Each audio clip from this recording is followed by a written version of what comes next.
Hello everyone, मैं आकाश कुमार आ गया हूँ आपके सामने फिर से वेव्स एंड ऑप्टिक्स का दूसरा लेक्चर लेकर। तो ये दूसरा लेक्चर है, लेकिन इसको आप पहला ही लेक्चर मानकर चलिए, क्योंकि पिछले लेक्चर में मैंने सिर्फ इंट्रोडक्शन दिया था और कुछ नहीं था उसमें।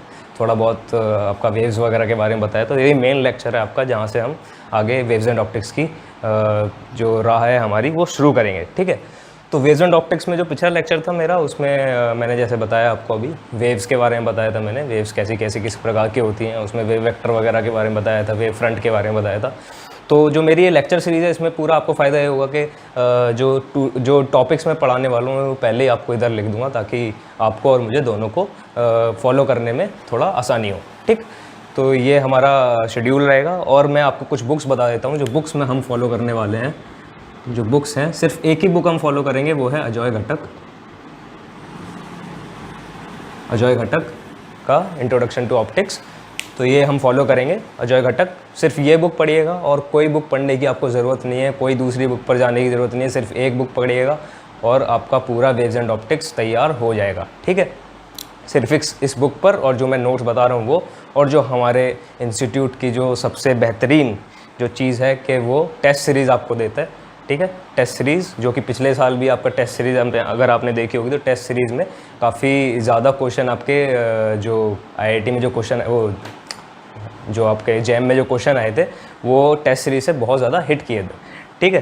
तो मैं आपको सलाह यही दूंगा कि लेक्चर अच्छे से फॉलो कीजिएगा, जो आपको नोट्स प्रोवाइड किए जा रहे हैं वो अच्छे से फॉलो कीजिएगा। बुक अगर रिकमेंड की जा रही है तो ज़रूर पढ़िएगा, जैसे कि मैं रिकमेंड कर रहा हूँ, बुक पढ़िएगा, क्योंकि अभी आपके पास टाइम है, 6-7 महीने का टाइम है। ठीक है। तो ये बुक ज़रूर पढ़िएगा, और जो हमारी टेस्ट सीरीज़ है वो ज़रूर फॉलो करिएगा। ठीक है। तो अभी शुरुआत करते हैं फिर आज का लेक्चर, बुक अजय घटक, और ये आपका टॉपिक्स है। तो पिछला जो लेक्चर था वो मैंने छोड़ा था वेव फ्रंट पर। अब हम शुरुआत करेंगे वेलोसिटी ऑफ वेव से। तो अगर कोई भी वेव आपको दिया हुआ है, उसमें बोल रहा है कि वेलोसिटी ऑफ वेव क्या होगा, तो वेलोसिटी ऑफ वेव के लिए आप क्या करिएगा, सिंपल आपको जो वेव दिया हुआ है y = या फिर जो आपका इलेक्ट्रिक फील्ड के फॉर्म में दिया होगा, EZT = E0 sin of kz minus ω/t plus y0। इस टाइप का अगर आपको वेव दिया हुआ है, तो जो वेलोसिटी होता है वेव का, velocity of wave is equals to coefficient of, नहीं, वेलोसिटी का डायमेंशन क्या होता है, मीटर पर सेकंड। ठीक है। तो coefficient of z divided by coefficient of t divided by coefficient of z। तो कोफिशिएंट ऑफ t क्या है, ओमेगा, और कोफिशिएंट ऑफ z क्या है आपका, कोफिशिएंट ऑफ z है आपका k। तो v जो होता है आपका वेलोसिटी ऑफ वेव इज़ ω/।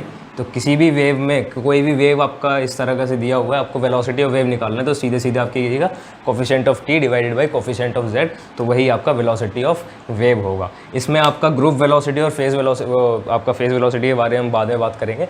ठीक है। अभी ये वेलोसिटी ऑफ वेव के बारे में जान लीजिए कि वो होता है ω/k। चलिए आगे चलते हैं सुपरपोजिशन ऑफ वेव्स पर। तो superposition of waves, superposition of waves, अगर आपको दो वेव्स दिए हुए हैं तो सुपर इम्पोज होकर क्या होगा, तो दो वेव आपको दिए होंगे, E1 = E01 sin of kz minus ω/t दे दिया, E2 = E02 sin of kz minus ω/t plus φ0, ये आपको दे दिया।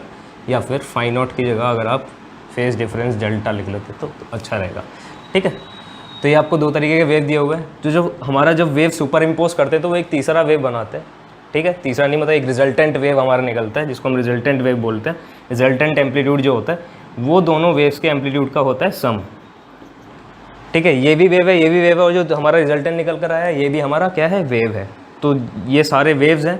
तो इसका मतलब E = E1 + E2, जब ये सारे वेव्स हुए तो ये क्या हो गया, E01, मतलब अगर मैं इसका भी अगर करता हूँ कि इसका भी एम्पलीट्यूड अगर मैं E0 ले लूँ, भाई इस वेव की इक्वेशन अगर मैं E0 sin kz minus ω/t plus कुछ एप्सिलॉन अगर मान लेता हूँ, तो मेरा जो ई नॉट आता है, जो मेरा ई नॉट है, ये आप ध्यान रखिएगा, ये हम आगे भी ड्राइव करेंगे एक जगह, इसलिए मैं अभी आपको नहीं करवा रहा हूँ। ये हो गया आपका 2 E naught 1 E naught 2 cos of delta, ये आता है आपका फाइनल एम्पलीट्यूड, ठीक है। और जो आपका tan ऑफ एप्सिलॉन होता है, tan of epsilon is A2 sine of delta divided by A1 plus A2 cos of delta, ठीक है। तो ये आपका हो गया सुपरपोजिशन ऑफ वेव्स। दो वेव्स आपका मिलकर एक रिजल्टेंट वेव बना रहे हैं, वेव इक्वेशन उसका हमने ये लिख लिया। तो जो ई नॉट होगा वो इस इक्वेशन से बताया जाता है, और जो एप्सिलॉन होगा वो इस इक्वेशन से बताया जाता है, ठीक है। ये चीज़ आप नोट कर लीजिएगा। अब चलते हैं आगे, ये काफ़ी सिंपल चीज़ है।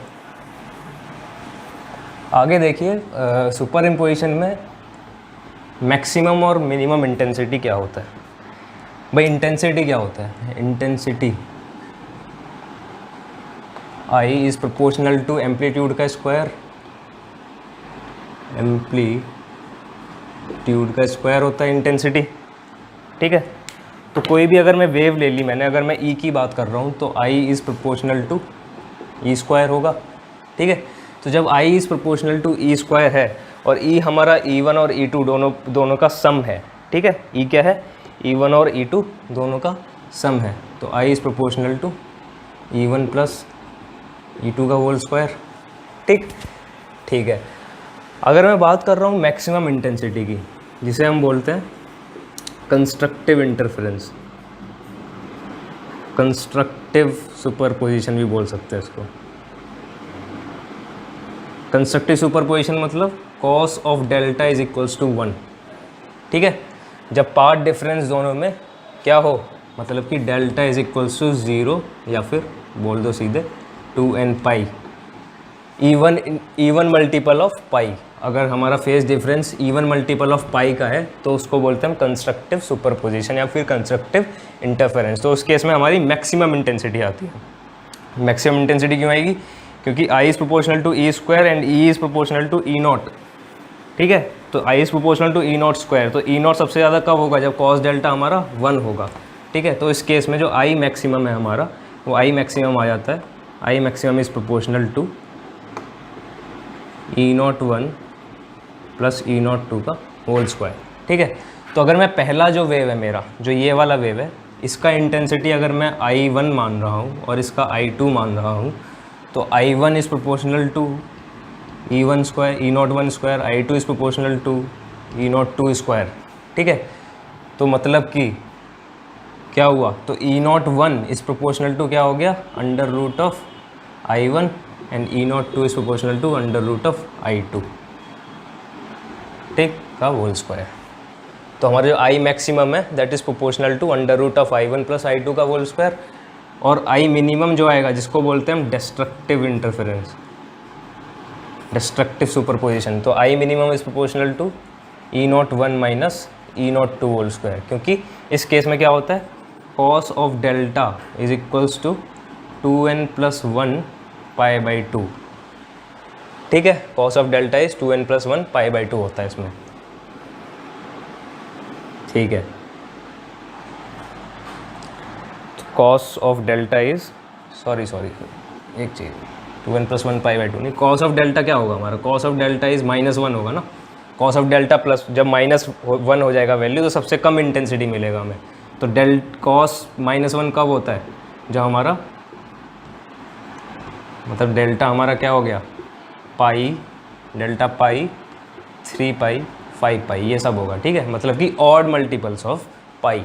तो यहाँ पर क्या था, इवन मल्टीपल्स ऑफ पाई। यहाँ पर डेल्टा क्या है हमारा, 0, 2 पाई, 4 पाई, 6 पाई, ये होता है। यहाँ पर क्या है, वहाँ पर इवन मल्टीपल, यहाँ पर ऑड मल्टीपल। तो ऑड के लिए डिस्ट्रक्टिव, इवन के लिए कंस्ट्रक्टिव। तो मिनिमम इंटेंसिटी कितना हो गया हमारा, I minimum is E not 1 minus E not 2 का होल स्क्वायर, और इसको हम एक और तरीके से लिख सकते हैं, that is I1 minus I2 इसका होल स्क्वायर, ठीक है। तो ये चीज़ आप नोट कर लीजिएगा। ये हम अभी दोबारा पढ़ेंगे जब हम यंग्स डबल स्लिट एक्सपेरिमेंट पढ़ेंगे, तो ये थोड़ा और डिटेल में पढ़ेंगे, ठीक। तो ये आपका हो गया सुपरपोजिशन ऑफ वेव्स। ठीक है, आगे चलते हैं फेज़र डायग्राम पर। फेज़र डायग्राम, तो फेज़र डायग्राम जो है एक टूल है। क्या है? एक टूल है जिसकी हेल्प से हम कोई भी वेव का क्वेश्चन जो है वो इजीली सॉल्व कर सकते हैं। ठीक है, फेज़र डायग्राम क्या है? बस एक टूल है। फेज़र डायग्राम एक तरीका है जिसके ज़रिए हम क्वेश्चन सॉल्व करेंगे। जैसे फेज़र डायग्राम में क्या होता है, कोई भी आपको वेव दे दिया E z t E naught sine of k z minus omega t plus phi. ठीक है, इस टाइप का दे दिया, या फिर E naught exponential iota k z minus omega t plus phi, इस टाइप का आपको कोई वेव दे दिया। ठीक है, तो आप क्या करेंगे, अगर आपको साइन में दिया है या फिर कॉस में दिया है, कोई दिक्कत की बात नहीं, सबके लिए फेज़र डायग्राम हम देखेंगे। तो फेज़र डायग्राम में क्या होता है, ऐसे एक 2 डायमेंशन हम ग्राफ जनरेट करेंगे। उसमें क्या होगा, जो हमारा एक्स एक्सिस होगा, जो एक्स एक्सिस होता है उस पर हम रखते हैं के जेड माइनस ओमेगा टी।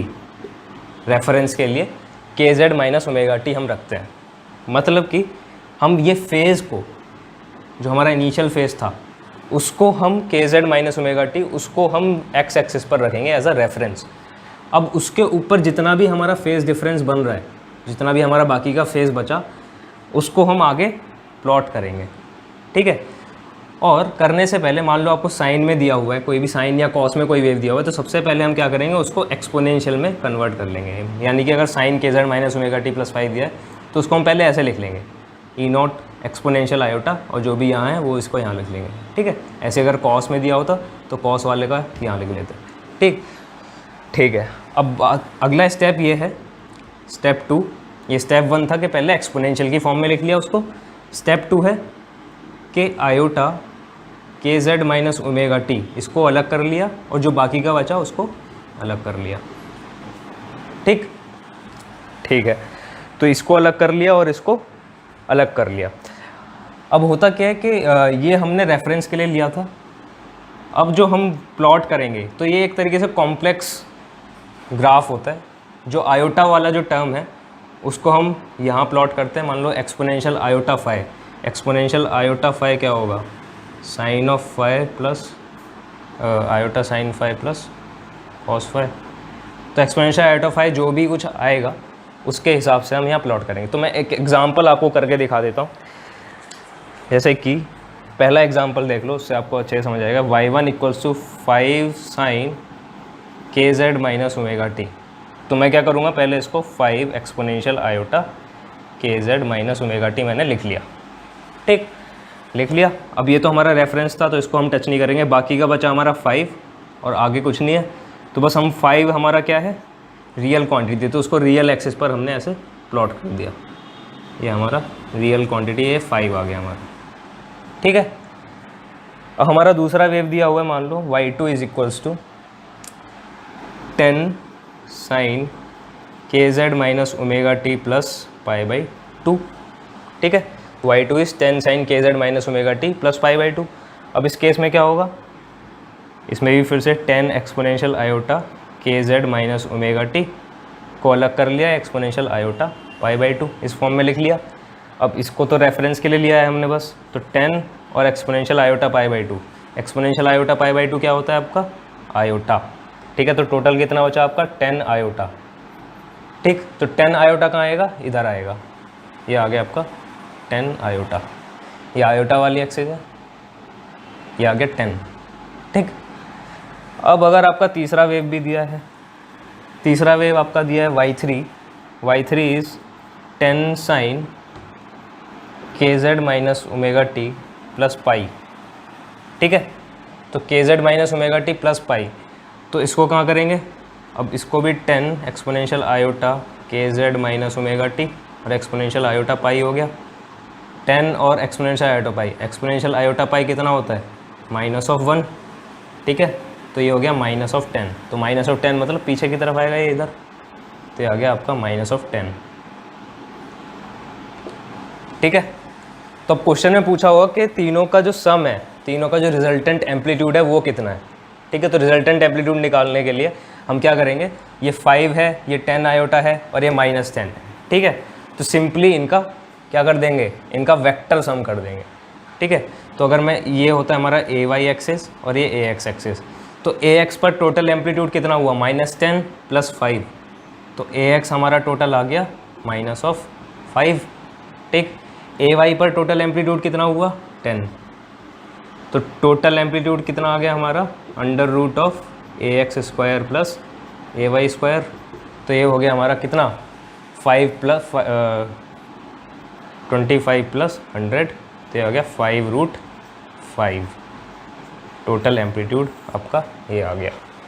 ठीक है, कुछ नहीं किया, 3 अगर आपके ऐसे वेव दिए, 4 भी दिए, 5 भी दिए हैं, तो भी आप ये क्वेश्चन कर सकते हैं। y1 आपका दिया हुआ है, तो इतना आपने रेफरेंस के लिए लिया, जो बाकी का बचा उसको प्लॉट कर दिया।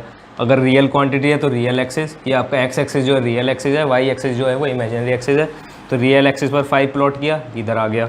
दूसरा वेव लिया, उसमें आ रहा है आपका 10 आयोटा, तो ये आज कहाँ जाएगा, ये जाएगा आपका इमेजिनरी एक्सिस पर, तो 10 यहाँ प्लॉट कर दिया। ठीक है, y3 आपका आया -10, तो ये आएगा नेगेटिव एक्स एक्सिस पर। ठीक है, फिर आपने बस ये देखना है कि AX पर कितना आया टोटल और AY पर कितना आया, तो AX पर कितना आया, -10 + 5 -5। ठीक है, तो -5 हो गया, AY कितना हो गया, 10 हो गया, तो टोटल कितना आएगा, AX² + AY² का मैग्नीट्यूड, तो 25 + 100। ठीक है, तो ये हो गया 5√5, ये आपका टोटल एम्पलीट्यूड आ गया। ठीक है, तो ऐसे ही आप, अगर आपको जनरल रिलेशन जो अभी हमने निकाला था पीछे एम्पलीट्यूड का, वो भी निकालना है, तो सिंपल आप y1 = ये और y2 = 2 वेव अगर आपको दिए हुए हैं, तो उसका जनरल तरीके से जो एम्पलीट्यूड हमने पीछे दिखाया था वो भी आप इससे कैलकुलेट कर सकते हैं। आगे चलते हैं, आपके कुछ क्वेश्चंस देखते हैं। Questions,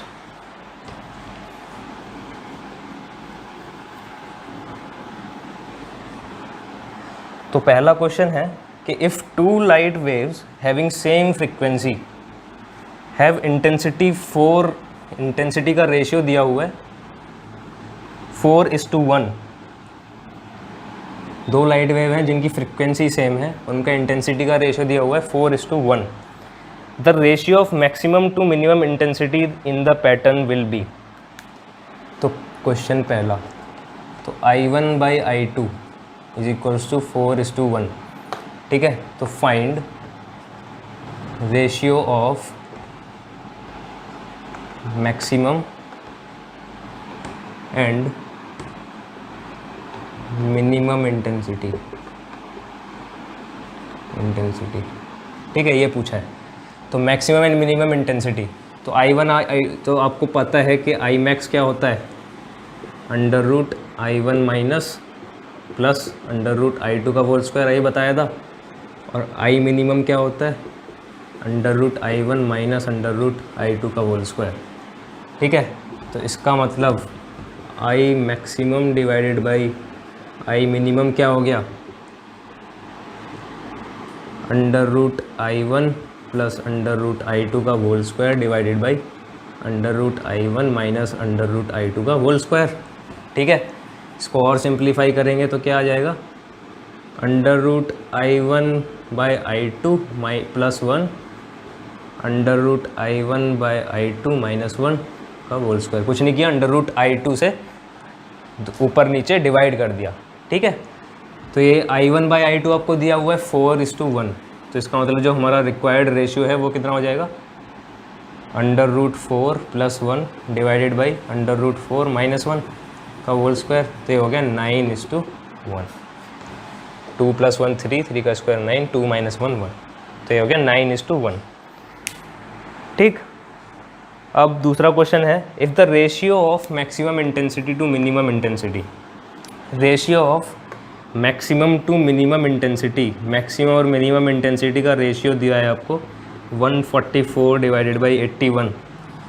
ratio of amplitudes of the 2 waves is, अब वेव 2 वेव थी, सुपर इम्पोज किया, सुपर इम्पोजिशन के बाद बोल रहा है कि उनका जो मैक्सिमम इंटेंसिटी आया है वो और उसका मिनिमम इंटेंसिटी का रेशियो है वो दिया है। बोल रहा है कि एम्पलीट्यूड का रेशियो क्या होगा, तो I max से पहले जो I max से I minimum का जो हमने रिलेशन देखा था उसमें आई मैक्स और किसके इक्वल था, वो था E01 plus E02 whole square divided by E01 minus E02 whole square.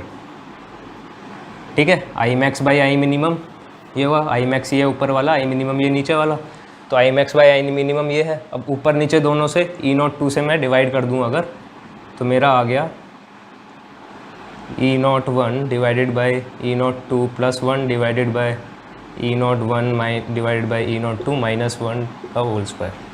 ठीक, इजी है, कोई दिक्कत नहीं। अब आपको ये निकालना है, तो इसको मैंने मान लिया x, ये हो गया x plus 1 divided by x minus 1 का होल स्क्वायर।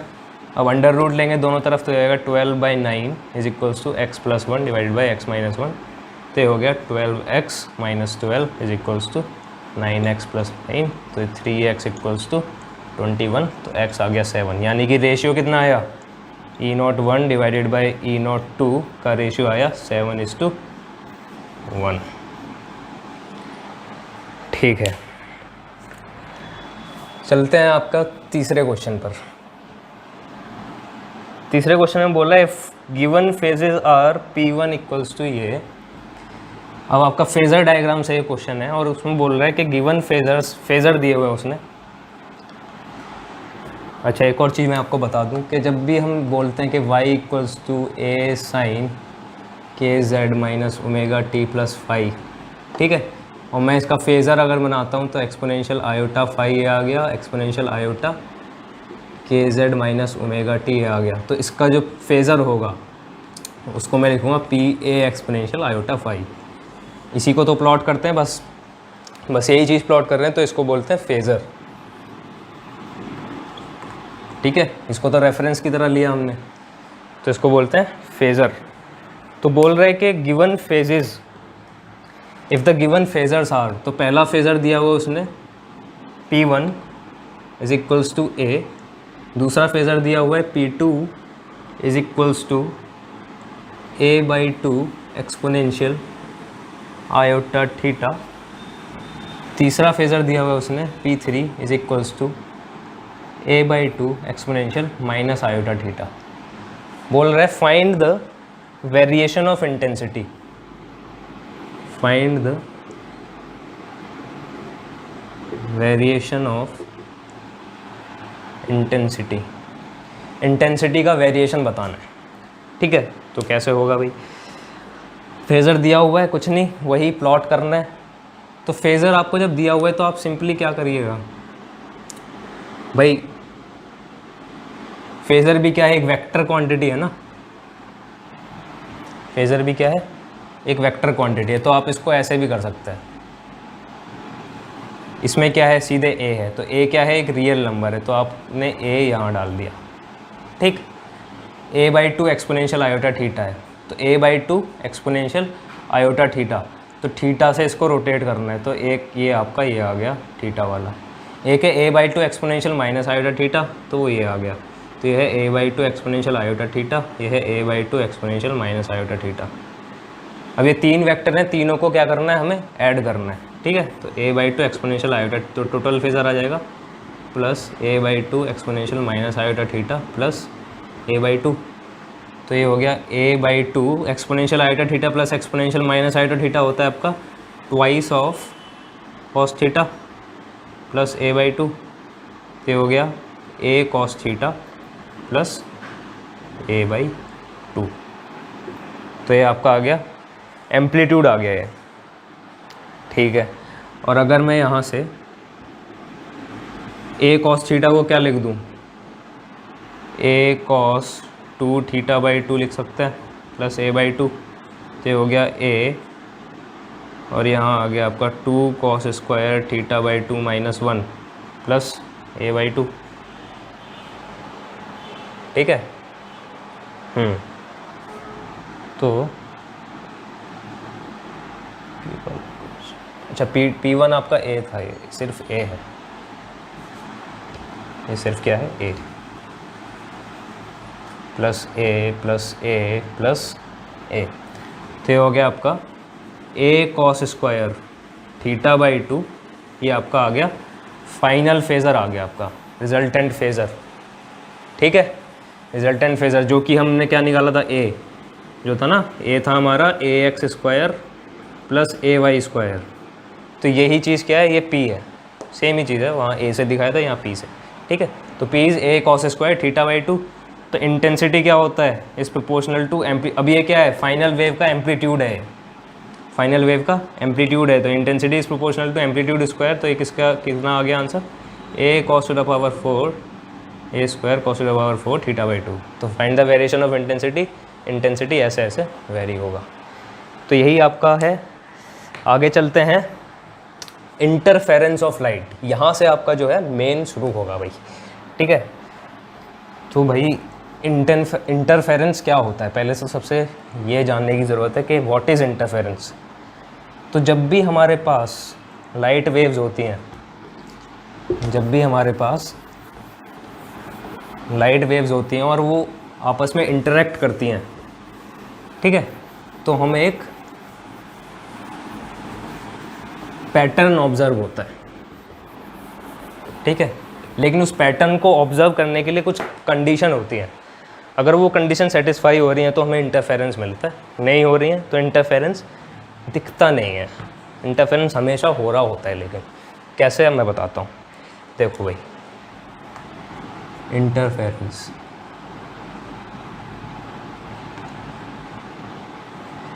इसका डेफिनेशन है इंटरफेरेंस का,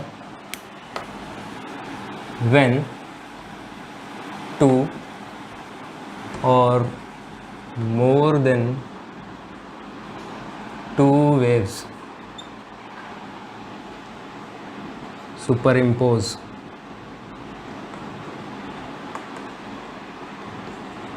they create a pattern on the screen. They create a pattern on the screen. This pattern is called interference pattern. Interference pattern and जो phenomena होता है उसको बोलते हैं हम इंटरफेरेंस। तो जब भी दो लाइट वेव सुपर इम्पोज करती हैं आपस में, तो एक पैटर्न फॉर्म होता है। वो पैटर्न में क्या होता है, मैक्सिमम इंटेंसिटी और मिनिमम इंटेंसिटी का पैटर्न रहता है, ठीक है। मैक्सिमम इंटेंसिटी से मिनिमम इंटेंसिटी पर जाएगा तो किस टाइप का पैटर्न रहता है, कुछ इस टाइप का पैटर्न रहता है,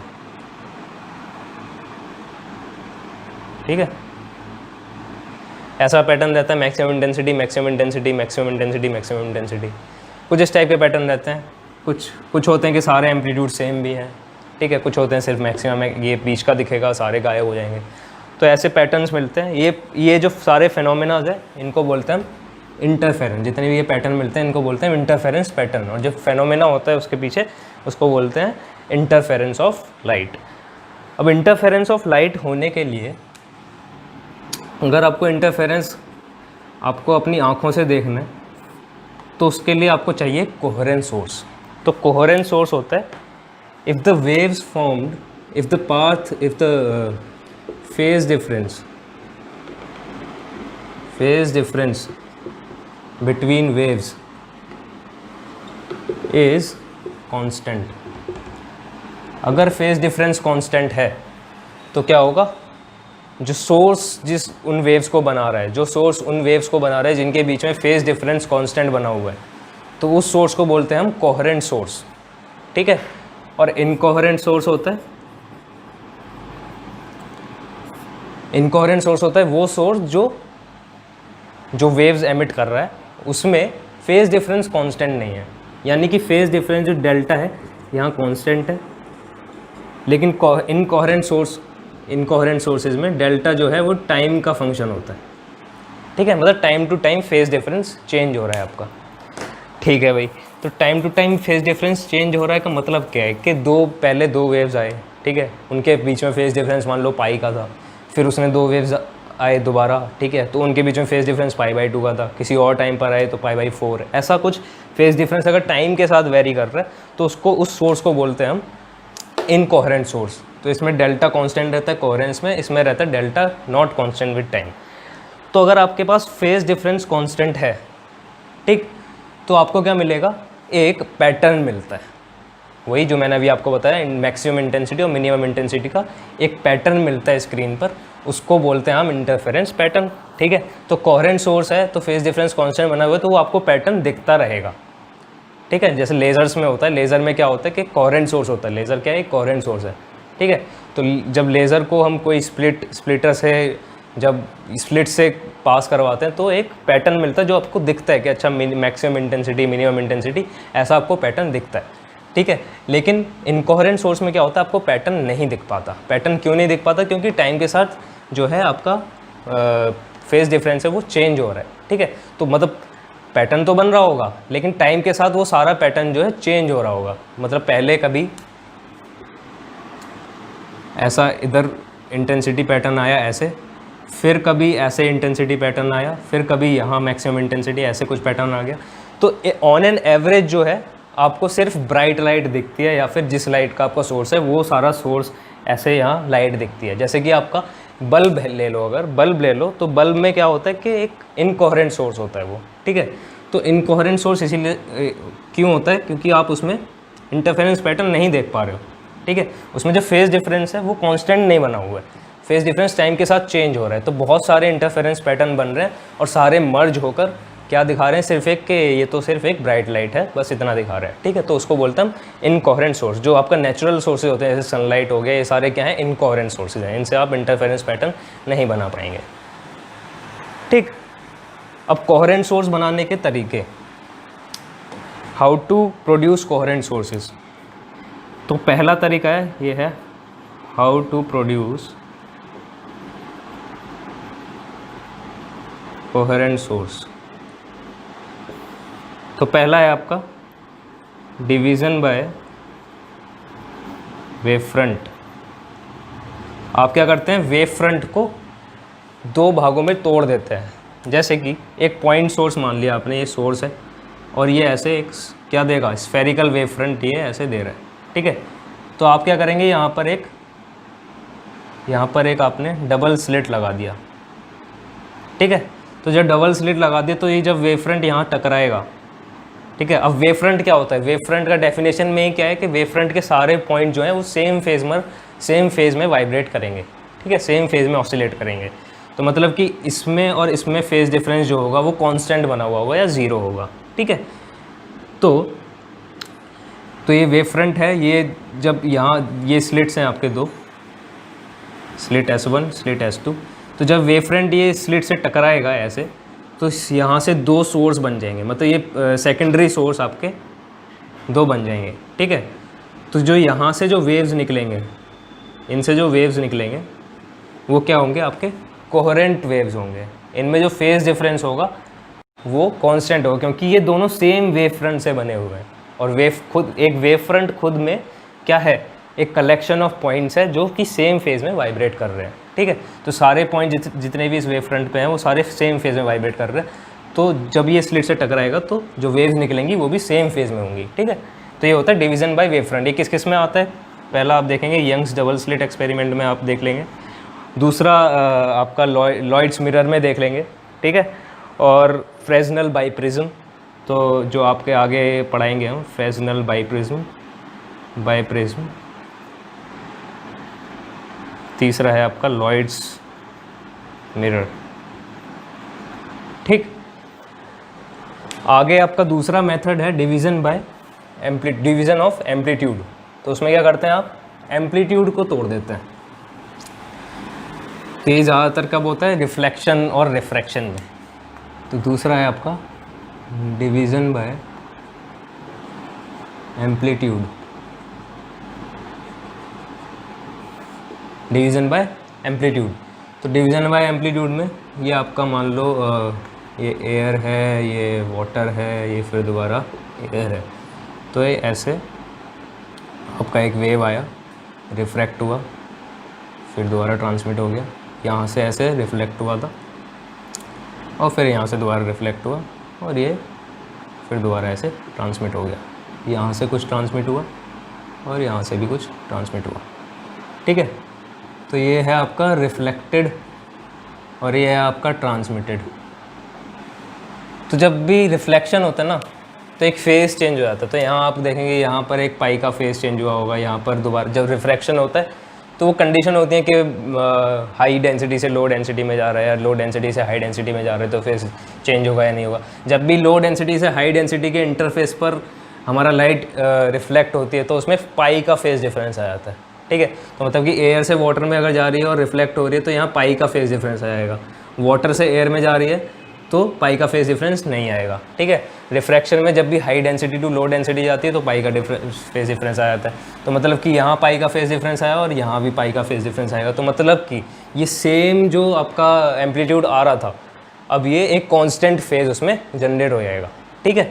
मतलब एक ही वेव थी ना, यहाँ भी पाई का फेस डिफरेंस आ गया, यहाँ भी पाई का, तो एक कांस्टेंट फेस डिफरेंस आएगा सिर्फ किसकी वजह से, डिवीजन बाय एम्पलीट्यूड की वजह से। भाई कुछ एम्पलीट्यूड यहाँ चला गया, कुछ यहाँ आ गया, ठीक है, फिर कुछ एम्पलीट्यूड यहाँ चला गया। अब इन दोनों के एम्पलीट्यूड जो हैं अलग अलग होंगे, R1 R2 अलग अलग होंगे, लेकिन फेस डिफरेंस इनमें कांस्टेंट बना हुआ होगा, ठीक है। तो इसको बोलते हैं हम डिवीजन बाय एम्पलीट्यूड। तो R1 and R2 acts as coherent source. R1 और R2 क्या है हमारे यहाँ पर, कोहेरेंट सोर्स की तरह।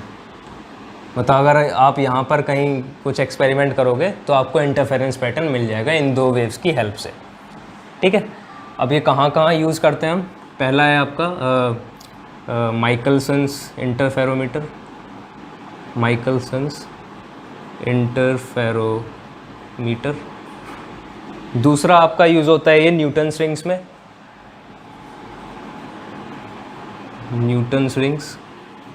तीसरा आपका यूज़ होता है ये थिन फिल्म्स में, थिन फिल्म एक्सपेरिमेंट में, ठीक है। तो ये आपका ऐसे ऐसे 3 जगह यूज़ होगा। जैसे ये भी यहाँ पर ये यंग्स डबल्स एक्सपेरिमेंट में डिवीज़न ऑफ वेव फ्रंट होता है, ठीक है। फ्रेस्नेल बाइप्रिज्म में भी डिवीज़न ऑफ वेव फ्रंट होता है, लॉयड्स मिरर में भी डिवीज़न ऑफ वेव फ्रंट होता है। माइकलसन्स इंटरफेरोमीटर में डिवीज़न बाय एम्पलीट्यूड होता है, न्यूटन्स रिंग्स में भी डिवीज़न बाय एम्पलीट्यूड होता है, और थिन फिल्म्स में भी डिवीज़न बाय एम्पलीट्यूड होता है, ठीक है। तो अभी इस लेक्चर में बस इतना ही। अगले लेक्चर में जो हम क्या करेंगे, शुरुआत यंग्स डबल स्लिट एक्सपेरिमेंट शुरू कर देंगे, ठीक है। तो नमस्कार।